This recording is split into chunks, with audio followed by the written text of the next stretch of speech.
पुतना मावशीचं प्रेम घेतलंय ना? आहे ना. कोल्हापूर उत्तरमध्ये महायुतीमध्ये चढावड आतापासूनच दिसते. शिवसेना दावा करते तिकडं भाजपचे महेश जाधव सुद्धा कोल्हापूर उत्तरमधून लागणार.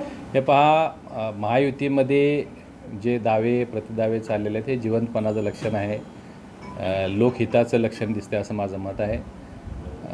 कोल्हापूर उत्तरची जागा याच्यावरती माजी आमदार राजेश क्षीरसागर यांनी जो हक्क सांगितला याबाबत आपण प्रश्न विचारलेला आहात. ही वस्तुस्थिती आहे की राजेश क्षीरसागर साहेब हे 2 वेळा या उत्तरमधून पूर्वी आमदार झालेले होते.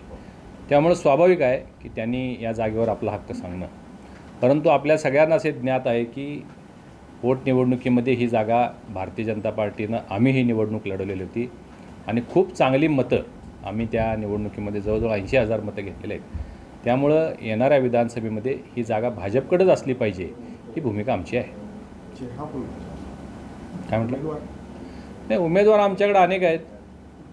तुम्ही महेश जाधव साहेबांचं नाव घेतलेलं आहे, राहुल चिकोडे साहेबांचं नाव आलेलं आहे, नाना कदम साहेबांनी ही निवडणूक लढवलेली आहे, कृष्णराज महाडिक इच्छुक आहेत, आणखीन 1-2 इच्छुक निर्माण होऊ शकतात. आता हा मी सांगितल्याप्रमाणे कोल्हापूरसाठी भाजपचाच आमदार या भविष्यामध्ये उत्तरमध्ये होणार आहे. उमेदवारी कोणाला द्यायची हा सर्वस्वी निर्णय हा पक्षाचा असेल. मग त्यामध्ये महायुतीचे सर्व नेते निर्णय घेतील. त्यामध्ये सन्मान्य मुख्यमंत्री असतील, सन्मान्य फडणवीस साहेब असतील, सन्मान्य अजितदादा असतील आणि ते ज्या उमेदवाराला उमेदवारी देतील त्याच्या पाठीशी हे सगळे लोक उभे राहतील याची मला खात्री आहे. नाही, सर्वे मी अजून पाहिलेला नाही आहे परंतु तुमच्या मनात जे आहे तोच सर्वेमध्ये नाव आहे. महाविकास आघाडीचे नेते भास्कर जाधवांनी जिल्ह्यातील 5 जागा विधानसभेच्या, ते काय 5 काय 10 जागा जिंकणार म्हणू शकतात. कसं असतंय, जिथं बेस नाही, तळ नाही, मला सांगा, तुम्ही नाव घेऊन सांगा, त्यांनी सांगायला पाहिजे कोणत्या 5 जागा.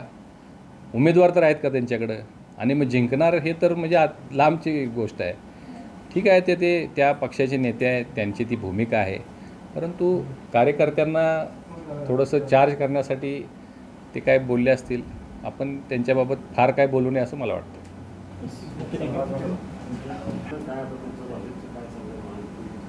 उद्या आणि परवा आमच्या कोर कमिटीच्या बैठक आहेत मुंबईमध्ये. मी जी 12ची कोर कमिटी आहे त्यामध्ये मी आहे. परवा दिवशी 24ची कोर कमिटी त्यातसुद्धा मी आहे. आमचे आता प्रभारी म्हणून उपेंद्रजी यादव हे प्रभारी आहेत आणि सहप्रभारी अश्विन वैष्णवजी हे दोघेही उद्या येत आहेत आणि या सगळ्या संदर्भात मंथन होईल.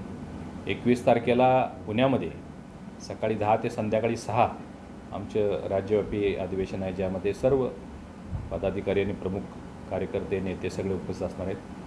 त्या मेळाव्याला गृहमंत्री अमितभाई शाह हे सुद्धा उपस्थित असणार आहेत आणि तेही मार्गदर्शन करणार आहेत. लोकसभेमध्ये झालेल्या ज्या गोष्टी होत्या किंवा जे नरेटिव्ह सेट केले गेले होते, आता हे निश्चितच आहे की खोट्या आणि चुकीच्या नरेटिव्हमुळं तो निकाल थोडासा तसा झाला. काही जरी झालं तरी देशातल्या सर्व नागरिकांनी प्रधानमंत्री मोदीजींना 3ऱ्यांदा पंतप्रधान बनवलेलं आहे आणि या महाराष्ट्रामध्ये जी काही पडझड झाली त्यामध्ये 1.5% मतदान अधिकचं मिळालं असतं तर आमच्या आणखीन 9 जागा निवडून आल्या असत्या, असा एक ॲनालिसिस रिपोर्ट तयार झालेला आहे.